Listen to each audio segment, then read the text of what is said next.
The quiet neighborhood in Huntington, West Virginia, woke to flashing police lights cutting through the early morning fog. It was March 15, 2021, a date that would finally bring closure to one of the state's most haunting cold cases. "Police! Search warrant!" The shouts pierced the silence as officers surrounded the well-maintained colonial home on Maple Street. Neighbors emerged from their houses, clutching robes tight against the spring chill, watching in disbelief as the scene unfolded. The front door opened, and there he stood, 76-year-old James Harmon, distinguished professor emeritus of Marshall University, church deacon, and recipient of the Governor's Service Award just 3 years prior. His silver hair disheveled, confusion etched across his face as officers placed handcuffs on his wrists. "James Harmon, you're under arrest for the murder of Kate Fitzgerald," announced Detective Sarah Collins, her voice steady despite the weight of the moment. A collective gasp rippled through the growing crowd. The same James Harmon who had delivered the eulogy at little Kate's funeral? The man who had established a scholarship in her name? The trusted family friend who had comforted her parents through decades of grief? Before I reveal how this respected pillar of the community managed to hide his dark secret for nearly half a century, hit that subscribe button so you don't miss any of our deep dives into America's most shocking true crime cases. Where are you watching from today? The story of 2-year-old Kate Fitzgerald's murder begins on a cold March morning in 1973. Her mother, Elizabeth, went to wake her daughter for breakfast, only to discover a scene that would haunt Cabell County for generations. Kate lay in her bed, tucked neatly under her favorite yellow blanket, her stuffed rabbit positioned carefully beside her, looking peaceful, as if in sleep. But the bruising around her tiny neck told a different story. What made the case particularly disturbing wasn't just the victim's age, but the complete absence of forced entry. No broken windows, no jimmied locks, nothing missing from the home. Whoever had taken this child's life had been welcomed inside, or already had access. The investigation consumed the community. In a pre-digital age, before Amber Alerts and instant news cycles, the case spread through worried whispers at grocery stores and church pews. Parents kept their children closer. Neighbors eyed each other with newfound suspicion. And at the center of it all was the Fitzgerald family. Thomas, a respected local attorney, Elizabeth, a kindergarten teacher, and their older son, Michael, just 7 years old at the time, shattered by a loss no family should endure. Despite the community outcry and law enforcement's best efforts, the case eventually went cold. The evidence collected, fibers from the blanket, a partial fingerprint, skin cells from under Kate's fingernails, simply couldn't be analyzed with the technology available in 1973. For 48 years, Kate's killer walked free, likely passing her parents on the street, attending community events, watching as the Fitzgeralds somehow found the strength to continue living in the same house where they lost their daughter, unable to leave the last place she called home. But science has a way of catching up to secrets, and in 2021, advanced DNA technology would finally give voice to evidence that had waited patiently in a courthouse basement for nearly half a century. The arrest of James Harmon wasn't just the solution to a murder, it was the unraveling of a life built on deception, and a shocking reminder that sometimes the monsters don't hide under the bed. They hide in plain sight. Huntington, West Virginia in 1973 was a community still healing from tragedy. Just 3 years earlier, the Marshall University football team's plane crash had claimed 75 lives, leaving an indelible mark on the city's collective psyche. The resilient college town was slowly rebuilding its spirit, with Marshall's campus serving as both memorial and beacon of recovery. In this atmosphere of gradual healing, the Fitzgerald family had established themselves as fixtures of the community. Thomas Fitzgerald's law practice specialized in estate planning and corporate law, making him the go-to attorney for many of Huntington's prominent families and businesses. Elizabeth taught kindergarten at Washington Elementary, beloved for her patience and creativity. Their modest but well-maintained 2-story home on Sycamore Drive sat in a neighborhood where children still played freely in front yards, and most residents left their doors unlocked during daylight hours. March 12, 1973, began like any ordinary Tuesday. Thomas left for work around 7:30 a.m.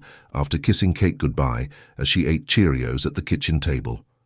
Michael had already caught the school bus. Elizabeth, fighting a mild cold, was grateful that Kate seemed content playing with her wooden blocks in the living room while she rested on the couch nearby. At 10:45 a.m., Elizabeth received a call from her sister Janet, who lived across town. Their mother had slipped on ice and needed a ride to the doctor. With Kate napping and Thomas unreachable at a deposition, Elizabeth made a fateful decision. She called James Harmon, then a 28-year-old assistant professor of English at Marshall and close family friend who lived just 3 houses down. "Of course I'll come over," Harmon reportedly told her. "Kate and I will read stories until you get back." Elizabeth left at 11:10 a.m., expecting to return within 2 hours. When she walked through her front door at 1:35 p.m., the house was quiet. Too quiet. "James," she called out. "Kate." She found Harmon in the kitchen, washing dishes. "She went down for another nap about half an hour ago," he explained. "She was getting fussy, so I read her favorite story and tucked her in." Elizabeth thanked him, offered him coffee, which he declined, saying he had papers to grade. He left at approximately 1:45 p.m. "What's the weather like where you're watching from?" In Huntington that March, temperatures had dipped into the low 30s, with a light dusting of snow still visible in shaded areas, when Elizabeth made the discovery that would shatter her world. At 3:15 p.m., Elizabeth went to wake Kate from what seemed an unusually long nap. The child's room was meticulously tidy, unusual for an active toddler. Kate lay in her bed, covered to her shoulders with her yellow blanket, her stuffed rabbit positioned beside her head on the pillow. For a moment, Elizabeth simply watched her daughter's still form, admiring how peaceful she looked. Then she noticed Kate wasn't breathing. The 911 emergency system didn't exist in Cabell County in 1973. Elizabeth ran to the phone and dialed 0, screaming for the operator to send an ambulance. Then she called Thomas, who abandoned his client meeting and raced home. First responders arrived at 3:32 p.m. Paramedic Robert Dawson would later testify that he knew immediately this wasn't a case of natural death. The bruising around Kate's neck told a different story. Someone had strangled the child with significant force. The medical examiner would later determine death occurred between 12:30 and 1:30 p.m. Detective Frank Mullins led the initial investigation, focusing first on the lack of forced entry. The Fitzgerald home showed no signs of disturbance. No broken windows, no forced locks, nothing missing. This immediately suggested someone known to the family. The list of people with access to the house that day was short. Elizabeth, Thomas, 7-year-old Michael, who was at school, Janet, who had been with Elizabeth, and James Harmon. The crime scene yielded frustratingly little evidence by today's standards. Investigators collected fibers from Kate's blanket and clothing, dusted for fingerprints throughout the house, and took photographs of the scene. The medical examiner collected skin samples from under Kate's fingernails during autopsy, suggesting she may have scratched her attacker. But in 1973, DNA testing didn't exist. Fingerprint analysis was rudimentary compared to modern standards, and without obvious signs of sexual assault or robbery, establishing motive proved challenging. Initial interviews painted Harmon as above suspicion. A rising star in Marshall's English department, he had published several well-received academic papers and volunteered with the university's literacy outreach program. Single and described as bookish, he had been friends with Thomas since they met at a faculty mixer 2 years earlier. Neighbors described seeing him regularly at the Fitzgerald home for dinner parties and barbecues. James was like an uncle to Kate, Thomas told investigators through tears. She adored him. He brought her books every birthday. Harmon's initial statement claimed he had read to Kate until she fell asleep around 1:00 p.m., then tucked her in before washing the lunch dishes. He reported leaving the house at 1:45 p.m. after Elizabeth returned. His department chair confirmed he arrived for his 2:15 p.m. office hours on time, appearing normal, perhaps a bit preoccupied with upcoming midterms. With no obvious motive and a seemingly airtight alibi for the estimated time of death, investigators began looking elsewhere. They interviewed neighbors who reported seeing no unusual visitors. They questioned Thomas about potential enemies from his legal practice. They even investigated Elizabeth briefly, a standard procedure that caused additional trauma to the grieving mother. Meanwhile, the community reeled.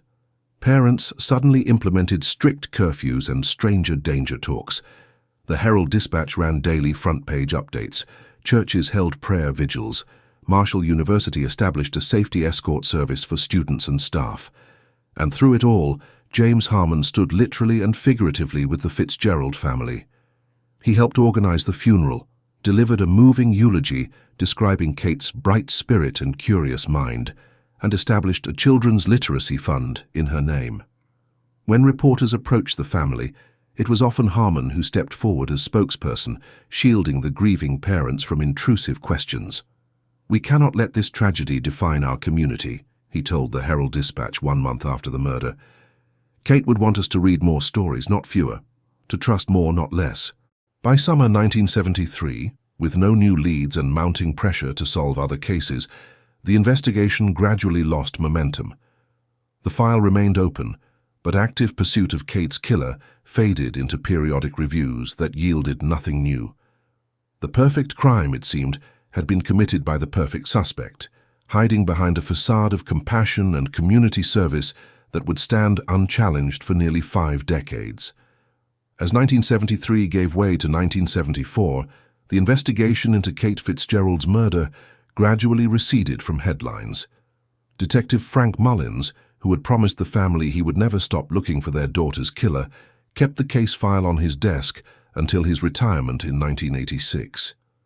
Each morning he would open it briefly before tackling the day's new crimes, a ritual that yielded no breakthroughs but preserved the case in departmental memory.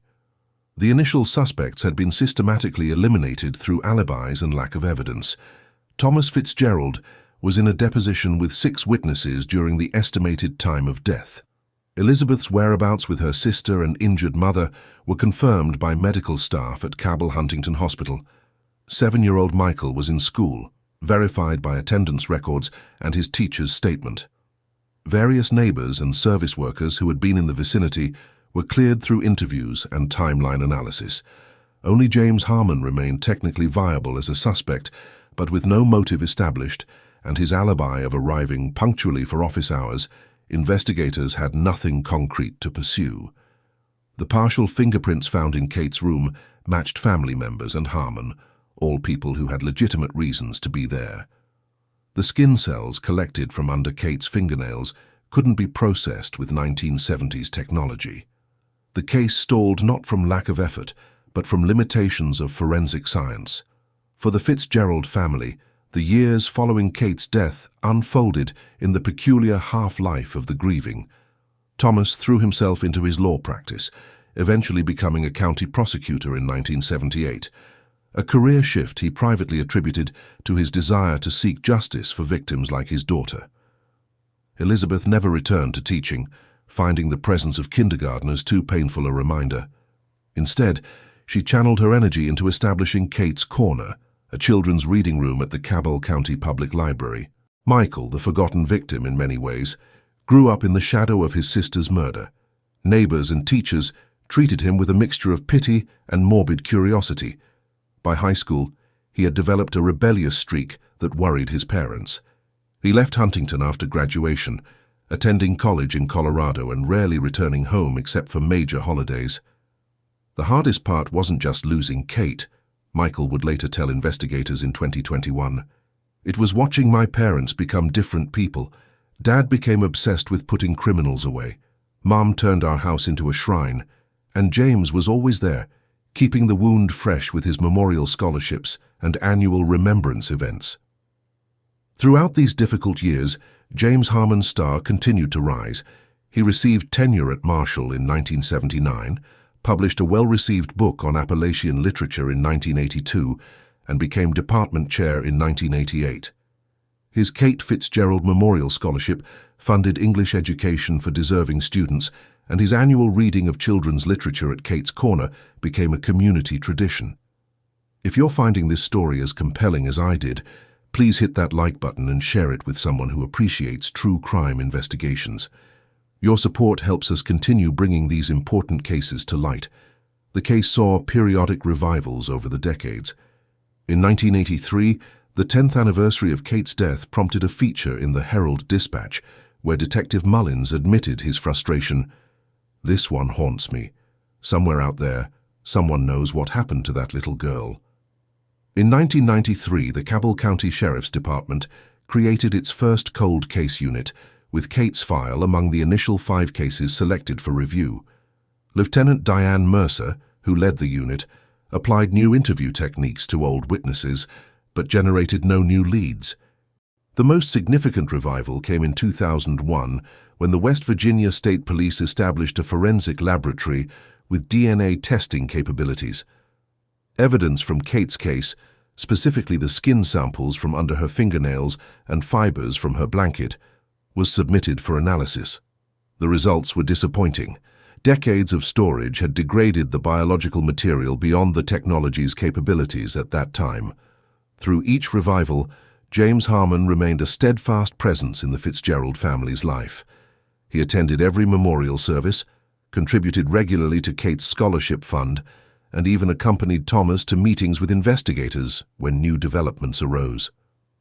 "James was like family," Elizabeth told a reporter in 2003 on the 30th anniversary of Kate's death.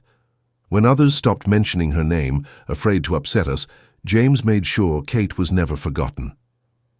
What time is it where you're watching? Here in West Virginia, the clock had been ticking for nearly 50 years before justice would finally come. Comment below with your thoughts on cold case investigations. The community's relationship with the case evolved over time. For those who lived through it, Kate's murder represented a loss of innocence for Huntington, the moment when doors began to be locked and children were no longer allowed to play unsupervised. For younger generations, it became almost mythological, a cautionary tale parents told to emphasize stranger danger, despite the irony that Kate's killer was no stranger at all. By 2010, most of the original investigators had retired or passed away. The physical evidence sat in storage at the Cabell County Courthouse, catalogued but rarely accessed. The case file had been digitized, but remained among hundreds of unsolved homicides in West Virginia's database. Thomas and Elizabeth Fitzgerald, now in their 70s, had made an uneasy peace with the likelihood that they would never see their daughter's killer brought to justice. They still lived in the same house, unable to leave the last place that held Kate's presence, though Elizabeth had finally redecorated the nursery in 2005, converting it to a home office where she managed the Scholarship Foundation. James Harmon, now Professor Emeritus, had retired from teaching, but remained active in community affairs. He served on the library board, volunteered with literacy programs, and maintained his reputation as one of Huntington's most respected citizens. In 2018, at age 73, he received the Governor's Service Award for Lifetime Achievement in Education and Community Service. No one could have predicted that 3 years later, this pillar of the community would be led away in handcuffs, charged with a crime committed when Richard Nixon was president, and tie a yellow ribbon topped the charts. The breakthrough, when it finally came, would demonstrate how far forensic science had advanced and how patient justice can be. The path to solving Kate Fitzgerald's murder began not with a dramatic revelation, but with a budget allocation. In January 2020, the West Virginia State Legislature approved funding for a cold case initiative, allowing the state police to establish a dedicated unit with modern resources and specialized training. Detective Sarah Collins, a 15-year veteran with a background in forensic science, was appointed to lead the new unit.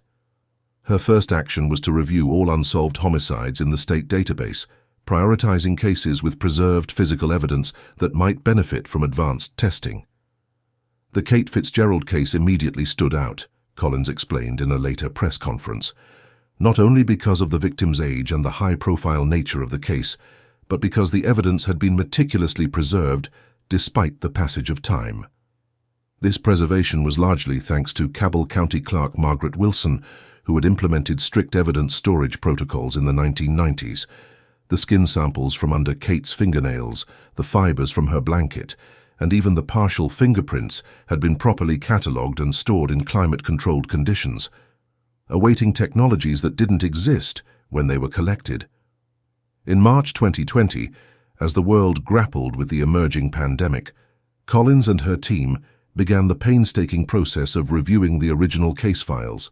They re-examined witness statements, studied crime scene photographs with fresh eyes, and created a detailed timeline of events surrounding Kate's death. What struck me immediately was how quickly James Harmon was dismissed as a suspect, Collins noted in her case logs. His alibi of arriving on time for office hours only accounted for his whereabouts after 2:15 p.m., but the medical examiner had placed time of death between 12:30 and 1:30 p.m. That left a critical window where his movements weren't verified beyond his own statement.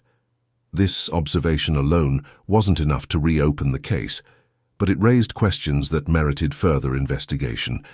Collins arranged for the physical evidence to be sent to Parabon Nanolabs, a private forensic facility specializing in advanced DNA analysis and genetic genealogy, techniques that had revolutionized cold case investigations nationwide. The breakthrough came in September 2020. Using a process called touch DNA analysis, capable of detecting genetic material from mere skin cells left on objects, Parabon's scientists successfully extracted a DNA profile from the preserved skin samples found under Kate's fingernails. This profile was distinct from the Fitzgerald family members, whose DNA had been collected for elimination purposes. When we got that call from Parabon, everything changed, Collins recalled. Suddenly, we weren't just reviewing a historical case. We were actively hunting a killer who had left their genetic signature at the scene.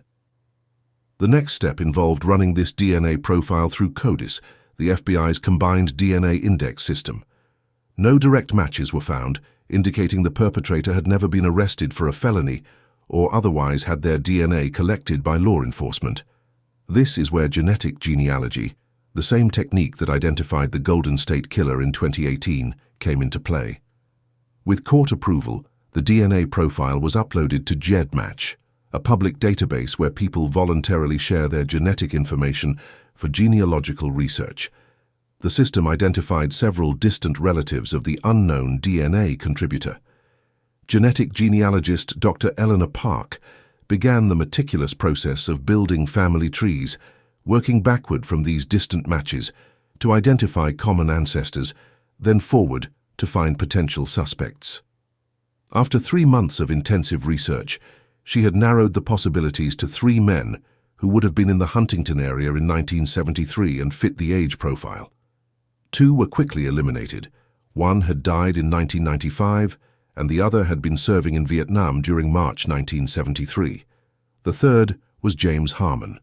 When Harmon's name emerged as our primary suspect, we had to double and triple check our work, Collins said. Not just because of his standing in the community, but because he had been hiding in plain sight for so long, actively involved in the case and close to the victim's family. The investigation now faced a critical challenge, obtaining Harmon's DNA for comparison without alerting him to the investigation. In January 2021, detectives began surveillance, hoping to collect a discarded item containing his DNA. The opportunity came when Harmon spoke at a virtual literary conference, mailing his signed books to attendees. Detectives intercepted one of these packages before delivery and collected DNA from the envelope seal. The match was conclusive. The DNA under Kate Fitzgerald's fingernails belonged to James Harmon with a probability of 99.9998%. But DNA evidence alone wouldn't necessarily secure a conviction for a 48-year-old crime. Collins and her team needed to build a comprehensive case that could withstand legal challenges. They re-interviewed surviving witnesses, including Elizabeth Fitzgerald and her son Michael, now 55 and living in Denver. These interviews revealed subtle details that had seemed insignificant in 1973, but now carried new weight. Elizabeth recalled that when she returned home, Harmon's shirt had been changed from the blue Oxford he wore that morning to a similar white one. He explained he'd spilled coffee on himself while grading papers. Michael, who had rarely spoken about the case, remembered something that had bothered him for years. Harmon had given him a model airplane kit the day after Kate's funeral, an expensive gift that seemed odd given the circumstances. "Don't tell your parents," Michael recalled Harmon saying. This is just between us men. Investigators also discovered that Harmon had been briefly questioned in connection with an incident at Marshall University in 1971, when a female student reported him following her after evening classes. The complaint had been dismissed as a misunderstanding and buried in administrative files, never making it into the original murder investigation. With mounting evidence, Collins presented the case to Cabell County prosecutor Rebecca Martinez in February 2021. After reviewing the file, Martinez convened a grand jury, which returned an indictment for first-degree murder on March 10, 2021. 5 days later, at 6:15 a.m., officers arrived at Harmon's home with an arrest warrant. The man who had spent nearly 5 decades portraying himself as a grieving friend was finally facing justice. What makes this case particularly remarkable is how advances in forensic science overcame the passage of time. In 1973, investigators couldn't detect DNA, couldn't analyze microscopic touch evidence, and couldn't access genealogical databases. By 2021, all these techniques had become standard practice, turning cold cases hot again across the country. Kate's case demonstrates why we never close unsolved homicides, Prosecutor Martinez told reporters. Evidence that was once meaningless can become crucial with new technology. Justice may be delayed, but with proper evidence preservation, it need not be denied. For Detective Collins, the case represented both the triumph of modern forensics and the power of fresh perspectives. Sometimes the most important evidence is hiding in plain sight, she noted. Harmon's alibi had a gap that nobody questioned because he was above suspicion. That's why cold case reviews are so valuable. They let us question assumptions that might have misdirected the original investigation. The arrest sent shockwaves through Huntington. Former students, colleagues, and community members struggled to reconcile the respected professor they knew with the alleged child killer now in custody. The Marshall University English Department issued a statement expressing profound shock and dismay while announcing the immediate suspension of the Kate Fitzgerald Memorial Scholarship. For the Fitzgerald family, the arrest brought a complex mixture of emotions: vindication, grief renewed, and the disturbing realization that they had kept their daughter's killer close for decades. "He sat at our dinner table," Thomas Fitzgerald told Detective Collins after the arrest. "He watched our family grieve. He pretended to grieve with us. How does a person live with that kind of deception?" The answer to that question would soon emerge as investigators delved deeper into the psychology and hidden life of James Harmon, revealing motivations that had remained buried for nearly half a century. The Cabell County Regional Jail intake photo of James Harmon circulated widely in the days following his arrest. His silver hair disheveled, eyes hollow with shock, the orange jumpsuit a stark contrast to his usual tweed jackets and bow ties. For many in Huntington, this image represented the first crack in a facade that had stood unquestioned for decades. Harmon's arraignment took place via video conference on March 16, 2021. Judge Marilyn Hale set bail at $1 million, an amount his court-appointed attorney Gregory Simmons called excessive for a 76-year-old man with deep community ties. Prosecutor Rebecca Martinez countered that those very community ties made him a flight risk, noting his financial resources and the severity of the charge. Judge Hale sided with the prosecution, and Harmon was remanded to custody pending trial. The arrest affidavit, made public after arraignment, revealed details that had been withheld from the original investigation. According to Elizabeth Fitzgerald's revised statement, she had returned home earlier than previously reported, closer to 1:20 p.m. rather than 1:35 p.m. She recalled hearing muffled sounds from upstairs, but assumed Harmon was reading to Kate. When she called out, there was a brief silence before Harmon responded that he would be right down. When he appeared minutes later, she noticed he seemed flushed and had changed his shirt.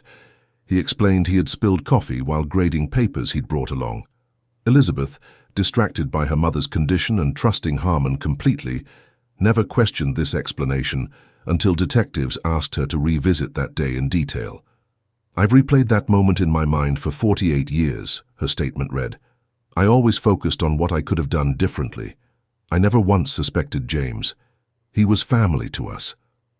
The community's reaction to Harmon's arrest evolved in stages that psychologists would later describe as typical for cases involving trusted authority figures. Initial disbelief gave way to anger, then a collective soul-searching about how someone could hide such darkness while being elevated to positions of trust and honor. "We're not just processing a murder," explained Dr. Vanessa Chen, a psychologist specializing in community trauma at Marshall University.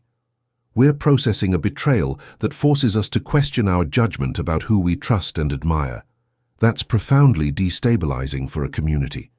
Former students and colleagues struggled to reconcile their experiences with Harmon against the allegations. Many reported that while he could be demanding and occasionally temperamental, he had also shown extraordinary generosity and mentorship. His personnel file at Marshall contained both glowing evaluations and a few complaints about his intensity with certain students, particularly young women, who showed promise in his advanced literature courses. As news of the arrest spread, investigators received calls from several former female students describing uncomfortable interactions with Harmon over the years. Nothing that rose to the level of reportable offenses, but patterns of behavior that now seemed ominous in retrospect. He had a habit of singling out particular students for special attention, often those from troubled backgrounds or with family difficulties. He positioned himself as a father figure, one former student from the 1980s told detectives. Looking back, he was selecting people who were vulnerable, who needed that approval. It never crossed into inappropriate territory with me, but there was always something calculated about his kindness. The prosecution's theory of the case, outlined in preliminary hearings, suggested that Harmon's attack on Kate had not been premeditated, but resulted from a moment of rage when the child became difficult while in his care.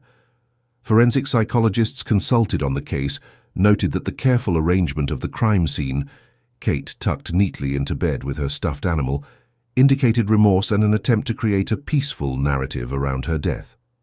"The staging behavior is particularly telling," noted FBI Behavioral Analysis Unit consultant Dr. Robert Mendez. The perpetrator wanted to create an image of the child at peace, possibly to alleviate his own guilt. This is consistent with killers who have ongoing relationships with their victims' families. They create narratives that help them compartmentalize their actions. The most disturbing aspect of the case for many was Harmon's decades-long performance as the grieving family friend. He had not simply disappeared after the murder or distanced himself from the Fitzgeralds. Instead, he had inserted himself deeper into their lives, becoming the public keeper of Kate's memory through scholarships, annual readings, and memorial events. This level of involvement served multiple purposes, Dr. Mendez explained. It gave him control over the narrative, provided him with a socially acceptable way to revisit and relive aspects of the crime, and ironically, established his apparent devotion to the victim as evidence of his innocence. As the case progressed toward trial, scheduled for November 2021, both prosecution and defense teams faced unique challenges. The defense filed motions challenging the admissibility of the DNA evidence, arguing that chain of custody couldn't be definitively established over such a long period. They also questioned whether the degradation of samples might have led to false positive results. The prosecution, meanwhile, worked to build a case that didn't rely solely on DNA.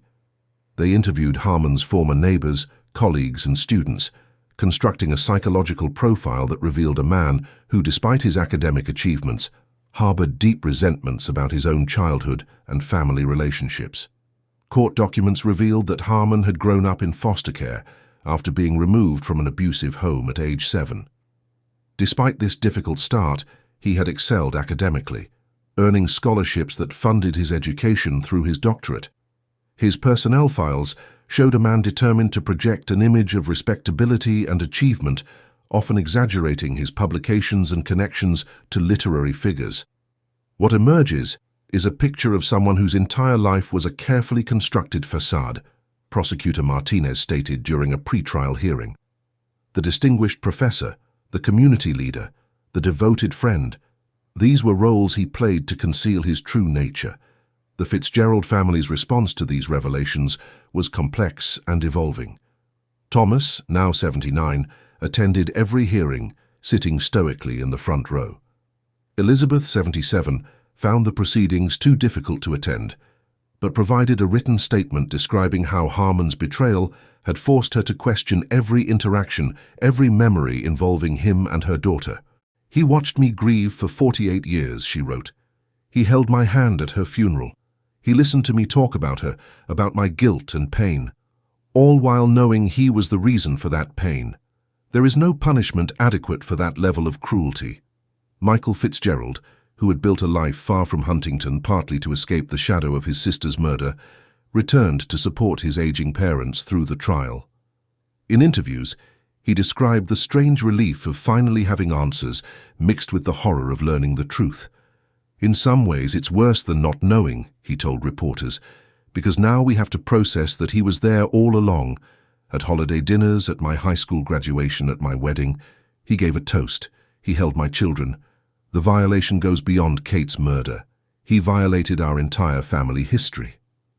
As the trial date approached, the prosecution received an unexpected break. A former graduate assistant of Harmon's from 1974 came forward after seeing news of the arrest.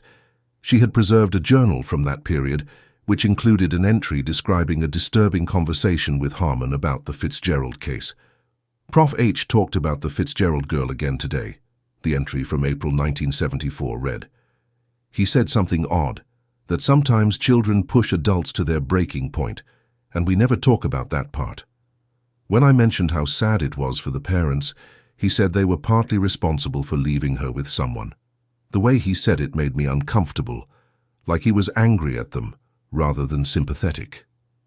This contemporaneous account provided crucial insight into Harmon's thinking shortly after the murder and suggested he had been processing his own guilt by deflecting blame onto the parents, a common psychological mechanism among perpetrators. The journal became a key piece of evidence, supporting the prosecution's portrait of Harmon as someone who had rationalized his actions and harbored resentment toward the very people he pretended to support. As November 2021 approached, plea negotiations began between the prosecution and defense. Facing overwhelming evidence and the possibility of spending his remaining years in prison, Harmon ultimately agreed to plead guilty to second-degree murder in exchange for a 15-to-life sentence. On October 12, 2021, James Harmon stood before Judge Hale and admitted to killing Kate Fitzgerald. His statement, delivered in the same measured, professorial tone that had commanded respect in classrooms for decades, described a moment of rage when Kate had a tantrum during her nap time, throwing her books and hitting him. He admitted to strangling her, then arranging her body to look peaceful, as if by erasing the violence of her death, he could somehow diminish his crime. "I never intended to hurt her," he told the court, "but I did, and then I spent a lifetime trying to atone without confessing." Judge Hale was unmoved by this attempt at explanation.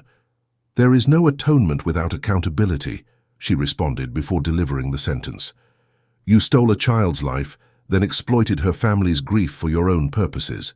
Your scholarship funds and memorial readings were not acts of atonement. They were extensions of your deception, allowing you to control the narrative and position yourself as a grieving friend rather than a killer." As Harmon was led from the courtroom to begin serving his sentence at the Mount Olive Correctional Complex, Thomas Fitzgerald stood and addressed him directly for the first time since his arrest. "We gave you our trust," he said simply. "You gave us a lifetime of false grief." For the investigators who finally solved the case, the Harmon conviction represented both the power of modern forensic techniques and the importance of revisiting assumptions in cold cases. "Sometimes the killer isn't hiding in the shadows," Detective Collins observed. "Sometimes he's standing right beside the family, hiding behind a mask of concern and respectability.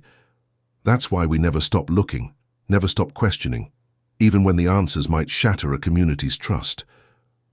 The sentencing of James Harmon brought a measure of closure to a case that had haunted Cabell County for nearly half a century, but its ripple effects continue to transform both the community and the landscape of cold case investigations nationwide.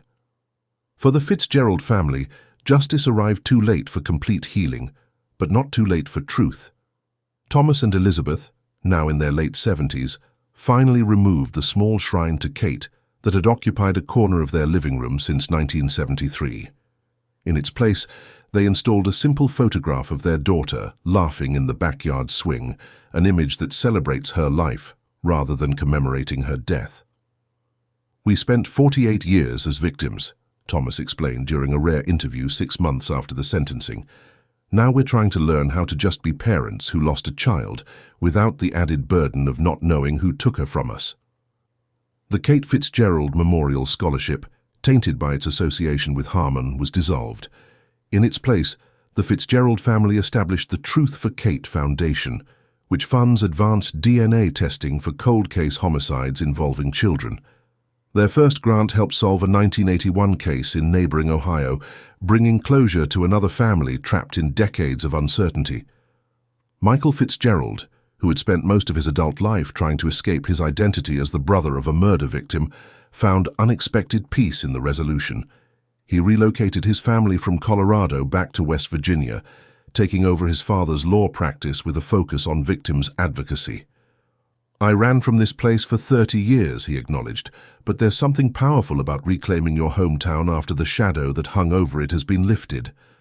For the investigators who broke the case, Kate's murder has become a textbook example of how advances in forensic science can overcome the passage of time. Detective Sarah Collins now leads training sessions for cold case units across Appalachia, using the Fitzgerald case to illustrate both the technical aspects of genetic genealogy and the psychological insights needed when the perpetrator has hidden in plain sight. The science matters enormously, Collins emphasizes in these sessions, but equally important is the willingness to question the narrative that formed around a case. Sometimes the most dangerous assumption is that we know who couldn't possibly be responsible. The West Virginia State Legislature, recognizing the potential of modern forensic techniques to resolve long-dormant cases, has increased funding for the Cold Case Initiative by 40% since Harmon's conviction. Similar programs have launched in Kentucky, Tennessee, and Ohio, creating a regional network dedicated to revisiting unsolved homicides with fresh eyes and new technology. Perhaps most significantly, the case has prompted a broader conversation about how communities elevate certain individuals to positions of unquestioned moral authority. Marshall University now includes ethics training that specifically addresses the Harmon effect, the tendency to exempt respected figures from the scrutiny applied to others. This case proves that justice can come even after decades of waiting. If you found this story as shocking as I did, make sure to subscribe to Cold Case Desk for more true crime investigations. What other cold cases would you like me to cover next? Let me know in the comments below. For the people of Huntington, the resolution of Kate Fitzgerald's murder represents both an ending and a beginning, the closing of a painful chapter in the city's history and the opening of a new era where truth, however difficult, is valued above comfortable illusions. As Elizabeth Fitzgerald observed on the first anniversary of Harmon's sentencing, Kate was 2 years old when she died. For 48 years, her case remained unsolved. Now the truth is known, and she can finally rest in peace, and so can we. In cold cases, as in life, the passage of time changes everything except the truth. It simply waits, sometimes for decades, to be discovered.